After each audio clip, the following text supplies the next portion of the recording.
Creative economy. ఏది చూసినా మీరు చేసే పని డిఫరెంట్గా చేయడమే, లేకుంటే 10 మందికి అర్థమయ్యే విధంగా సొల్యూషన్ ఇవ్వగలిగితే, యూస్ కేసెస్ తయారు చేయగలిగితే ఫ్యూచర్ దీనికి ఎంతో ఉంటుంది. ఇది చూసినప్పుడు నాకు అనిపించింది, మొన్ననే క్రియేటివ్ ఎకానమీలో 2 సిటీస్ని క్రియేట్ చేస్తున్నారు. ఒకటి బాంబేలో, రెండోది అమరావతిలో.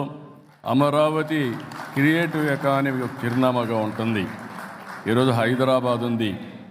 హైదరాబాద్ని మీరు చూస్తే one of the most liveable city.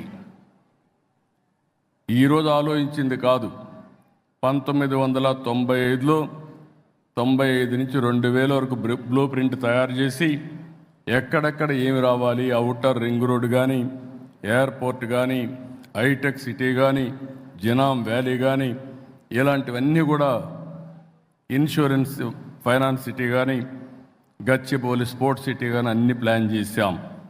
దానివల్ల ఈరోజు మీరు చూస్తే బెస్ట్ లివబుల్ సిటీగా ఉంది.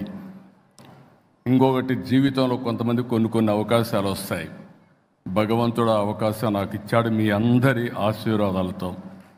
అదే ఒకప్పుడు హైదరాబాద్, ఇంకొక సిటీని తెలుగు జాతికి అందించే అవకాశం అమరావతి అని చెప్పి కూడా నేను మీకు తెలియజేస్తున్నా.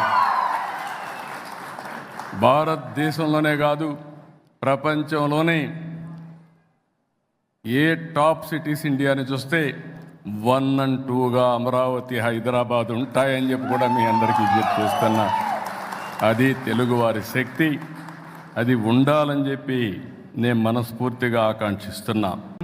అమరావతి అని చెప్పి కూడా నేను మీకు తెలియజేస్తున్నా.